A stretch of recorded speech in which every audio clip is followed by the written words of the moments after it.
अस्सलाम वालेकुम स्टूडेंट्स।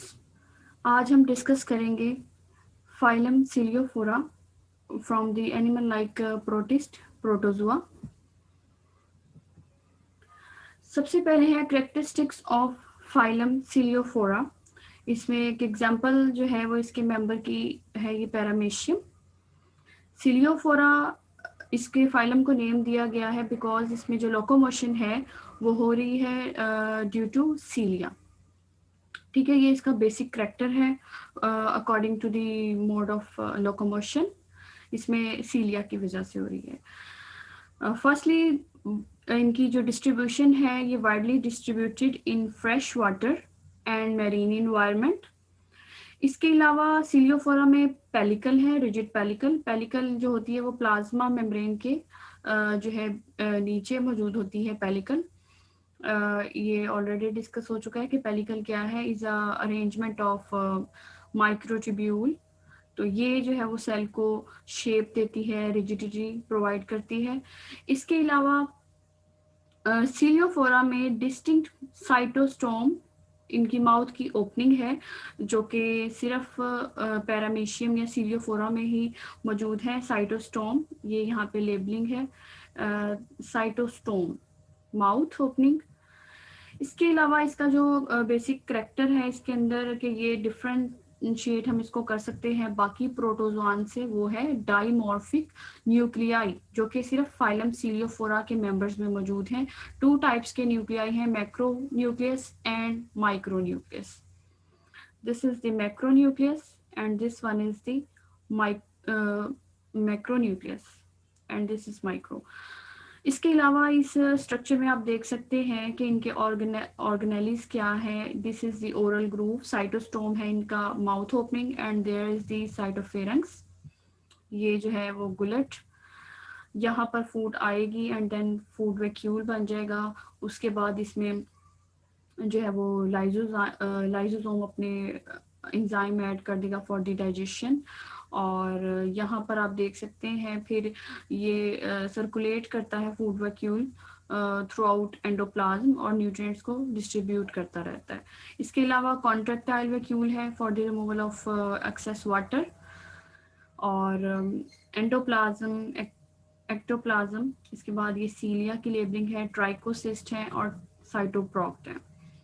ठीक है, इसमें साइटोप्रोक्ट जो है ये स्पेशल ओपनिंग होती है प्लाज्मा मेम्ब्रेन में, स्पेशल पॉइंट पर ओपनिंग है for the removal of undigested food material from the body. तो ये जो टर्म्स हैं साइटोस्टोम्स एंड साइटोप्रोक्ट, ये स्पेशल जो है वो सीलियोफोरा में मौजूद है। ये है इसकी बेसिक बॉडी स्ट्रक्चर, इसके सेल का जो है ऑर्गेनेलिस एंड शेप। नेक्स्ट हम डिस्कस करते हैं इसमें सीलिया को and trichocyst. First of all cilia क्या है कि ये थ्रू आउट इनकी बॉडी में ये सीलिया जो है वो मौजूद होते हैं। ठीक है, पूरी बॉडी को ये कवर करते हैं और सीलिया जो है वो एक कोऑर्डिनेटेड इनकी मूवमेंट होती है। और सीलिया जो है आप इसको देख सकते हैं कि इसकी ये जो सीलिया है यहाँ पर, दिस इज काइनेटोस्टोम। इसको बेसल बॉडी भी कहते हैं, जहां से सीलिया निकल रहे होते हैं, ओरिजिनेट हो रहे हैं। ठीक है, origin of the cilia called as kinetosome और बेसल बॉडी। इसके अलावा इसमें काइनेटोस्टोम जो होते हैं, एक सीलिया का काइनेटोस्टोम है और बाकी जितने भी ये सीलिया के जो काइनेटोस्टोम है ये प्लाज्मा मेम्ब्रेन के नीचे आपस में इंटरकनेक्टेड होते हैं। यहाँ पे आप देख सकते हैं दिस इज द काइनेटोस्टोम और ये बाकी जितने भी ये आपस में इंटरलिंक्ड हैं। ठीक है, तो ये भी एक नेटवर्क बना रहे होते हैं और इससे भी जो है सेल को सपोर्ट और रिजिडिटी मिल रही होती है। इसके अलावा ये जो स्ट्रक्चर है, दिस इज द अनएक्सपेल्ड ट्राइकोसिस्ट। ये ट्राइकोसिस्ट की बात मैंने की। ट्राइकोसिस्ट क्या है, ये भी जो इनकी पेलिकल है, तो पेलिकल से ही एक स्ट्रक्चर बन रही है, पेलिक्यूलर स्ट्रक्चर ही हम इसको कहते हैं। ये दिस इज द अनएक्सपेल्ड ट्राइकोसिस्ट। तो ये थ्रेड लाइक स्ट्रक्चर होती हैं और सैक लाइक हैं अगर ये अनएक्सपेल्ड हैं। तो इनका फंक्शन क्या है कि ये डिफेंस इन में रोल है। ये जो है वो they remain connected to the body by sticky thread. ये कोई भी इनका जो प्रीडेटर है या प्रे है, तो ये यहाँ पर आप देख सकते हैं कि ये बाहर जो है एक्सपेल्ड फॉर्म में है, अपनी बॉडी से बाहर निकले हुए हैं सारे ट्राइकोसिस। तो आप देख सकते हैं कि बॉडी जो है इसकी सेल का साइज भी थोड़ा सा फ्लफी लग रहा है।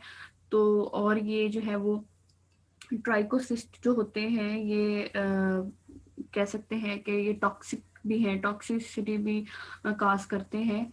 तो इस वजह से ये अपने प्रे को किल कर सकते हैं इनकी वजह से।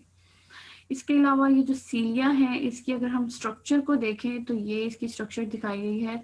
इसमें आप देख सकते हैं कि 9 जो है वो इसमें ट्रिपलेट माइक्रोट्यूब्यूल्स हैं जिन्होंने सराउंड किया हुआ है सिंगल पेयर ऑफ माइक्रोट्यूब्यूल को। इस ओवरऑल स्ट्रक्चर को हम एक्सोनीम भी कहते हैं। तो ये है सीलिया फॉर द लोकोमोशन, एंड जो इनके काइनेटोस्टोम्स हैं वो इंटरकनेक्टेड हैं, तो ये सपोर्ट भी प्रोवाइड करें। इसके अलावा इनके अंदर जो डिफेंस के लिए स्ट्रक्चर है वो है ट्राइकोसिस्ट। ये यहाँ पर मैंने एक्सपेल्ड ट्राइकोसिस्ट की पिक्चर लगा दी। ठीक है, नेक्स्ट जो अब हमने डिस्कस करना है इसमें वो है न्यूट्रिशन। मैकेनिज्म ऑफ फीडिंग क्या है सीलिएट्स में। तो इसमें सबसे पहले तो है पैरामीशियम। इसकी स्ट्रक्चर जो है फर्स्ट स्लाइड में डिस्कस हो चुकी है। उसमें सिंपल मोड ऑफ न्यूट्रिशन है कि स्मॉल फूड पार्टिकल्स जो है वो इसके साइटोस्टोम के थ्रू, माउथ के थ्रू साइटोफेरेंक्स में आते हैं, देन फूड वैक्यूल बनता है और लाइसोसोम जो है वो अपने एंजाइम ऐड करते हैं इस फूड वैक्यूल में, और डाइजेशन के बाद ये पूरे एंडोप्लाज्म साइटोप्लाज्म में न्यूट्रिएंट्स को डिस्ट्रीब्यूट कर देते हैं, एंड देन साइटोप्रोक्ट के थ्रू अनडाइजेस्टेड वेस्ट मटेरियल जो है वो एक्सक्रीट आउट हो जाता है बॉडी से। तो ये सिंपल पैरामीशियम में इस तरह से फीडिंग है। उसके बाद आ जाते हैं डाइडेनियम। दीज बोथ, ये वाला and this structure, these are डाइडेनियम।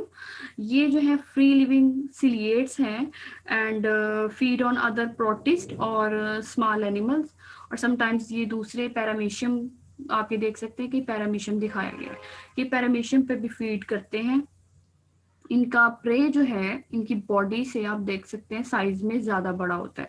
तो ये जो डाइडेनियम है ये फ्री लिविंग सिलिएट्स हैं, तो ये अपनी बॉडी में टेम्परेरी एक होल बनाते हैं, ठीक है, टेम्परेरी ओपनिंग होती है जिसकी वजह से ये अपने प्रे को इनगल्फ करते हैं। तो ये फ्री लिविंग सिलिएट्स डाइडेनियम में फीडिंग है। नेक्स्ट है सेक्टोरियंस। सेक्टोरियंस जो है वो क्या है कि इनके अंदर भी फीडिंग के लिए टेंटाकल्स मौजूद होते हैं। तो ये जो नीचे वाला ये डायग्राम है, दीज आर दी सेक्टोरियंस। इसमें आप देख सकते हैं कि ये स्टॉक के साथ, सबस्ट्रेट के साथ भी अटैच्ड है, और ये जो अपने टेंटाकल्स हैं उनको पैरामीशियम में आप देख सकते हैं अपने प्रे के अंदर पेनिट्रेट करता है एंड देन उसके साइटोप्लाज्म को इनगल्फ कर लेता है। तो ये है mechanism of feeding within different ciliates. इसके अलावा ये स्टेंटर की मैंने पिक लगाई है, तो Stentor is also a member of Ciliophora, लेकिन स्टेंटर जो है वो ससाइल है। ससाइल में इसकी एग्जांपल आ जाएगी कि ये ससाइल है, तो इसमें भी मोड ऑफ न्यूट्रिशन ऐसा ही होगा क्योंकि ये वेट करते हैं। ससाइल ऑर्गेनिजम्स जितने भी होते हैं ये अपने प्रे को लोकेट तो नहीं कर सकते, ये वेटिंग पर होते हैं। जब भी कोई अपॉर्चुनिटी आती है, कोई प्रे इनके करीब आएगा, देन ये अपने ट्राइकोसिस्ट को यूज करेंगे। इसके अलावा अपने ये टेंटिकल्स के थ्रू उसको इनटेक करेंगे।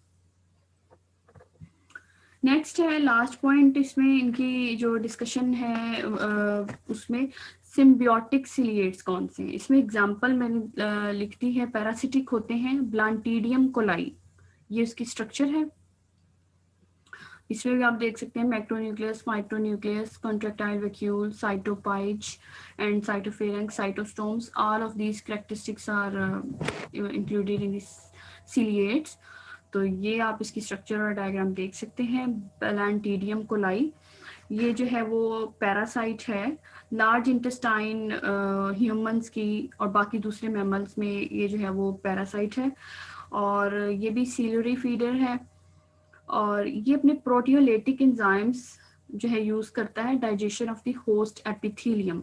अब ये ह्यूमंस की या दूसरे जितने भी मैमल्स हैं उनकी लार्ज इंटेस्टाइन में उनकी एपिथेलियम को ब्रेक डाउन या डाइजेस्ट करने के लिए प्रोटियोलेटिक एंजाइम रिलीज करता है और अल्सर काज करता है, फ्लास्क शेप्ड अल्सर। इसकी डिस्ट्रीब्यूशन वर्ल्ड वाइड है, लेकिन ये मोस्ट कॉमन इन फिलीपींस में है। और इसके अलावा जो दूसरे कुछ स्पीशीज़ हैं वो भी दूसरे जो अनग्लेड्स हैं उनके ऊपर एज अ पैरासाइट वो उनको पैरासिटिक है, उसका भी मोड ऑफ न्यूट्रिशन या वो डिजीज़ काज कर सकते हैं। तो अगर हम ओवरव्यू देखें दोबारा से इसका सीलियोफोरा का, तो सीलियोफोरा में ये बेसिक स्ट्रक्चर है जिसमें साइटोस्टोम, पेलिकल और डाइमॉर्फिक न्यूक्लियाई की बात की, सीलिया है, ट्राइकोसिस्ट हैं, और मैकेनिज्म ऑफ फीडिंग हमने डिस्कस किया पैरामेशियम में, डाइडेनियम में एंड सेक्टोरियंस में। उसके बाद फाइनली सिम्बियोटिक सिलिएट्स में जो मोस्ट इम्पॉर्टेंट है, एमसीक्यूज के हवाले से भी पूछा जा सकता है, तो इसमें ये ब्लांटीडियम कोलाई इंक्लूड है। ठीक है, थैंक यू सो मच।